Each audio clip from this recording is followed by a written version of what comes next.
لکه سپین غر چې د ځمکې نه اوچت دی په پښتون فطرت کې دومره شرافت دی او د چا فکر چې د چا د فن نه بریښي اباسین یوسفزی هغه شخصیت دی. موږ سره پروفیسر ډاکټر اباسین صاحب ناست دی که یو طرف ته د هغو د شعر خبره کوو که بل طرف ته د هغو د پی ایچ ډي د څېړنو خبره کوو که بل طرف ته د پښتون وطن د ګډ ګډ د خدمت خبره کوو نو رښتیا خبره ده چې زمونږ لفظونه بیا زمونږ سره ملګرتیا نه کوي.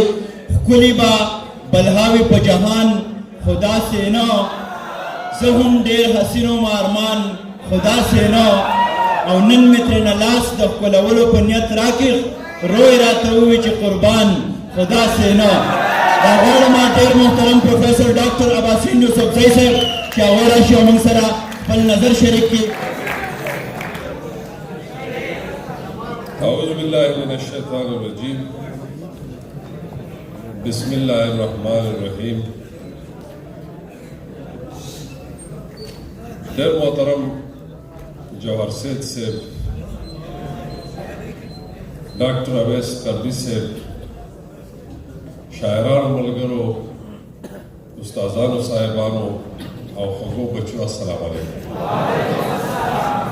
اول خو چې تاسو دپاره غزل دی چې دنګ سروې ورته خم شي، دنګ سروې ورته خم شي داسې دی، دنګ سروې ورته خم شي داسې دی، محفلونه ورته دم شي داسې دی. دنګ سروې ورته خم شي داسې دی، محفلونه ورته دم شي داسې دی، که ځواني ترې نه هم لاړه شي نو ځي دی، که ځواني ترې نه هم لاړه شي نو ځي دی، په والله که دې څه کم شي داسې دی. که ځواني ترې نه هم لاړه شي نو ځي دی، په والله که ترې څه کم شي داسې دی. او د ښایست یې نه ثاني شته نه جواب شته، د ښایست یې نه ثاني شته نه جواب شته، لکه راګ چې مجسم شي داسې دی. او بې سنګاره یې ښایست لمبه لمبه دی، بې سنګاره یې ښایست لمبه لمبه دی، د خپل ځان را سره غم شي داسې دی. بې سنګاره یې ښایست لمبه لمبه دی، د خپل ځان را سره غم شي داسې دی.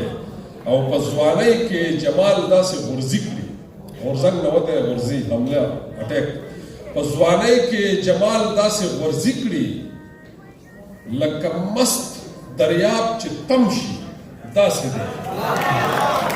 او اباسین هم په خپل حسن ډېر غره دی، اباسین هم په خپل حسن ډېر غره دی. ډېره مننه. اباسین هم په خپل حسن ډېر غره دی، دی یې مخې ته مدهم شي داسې دی.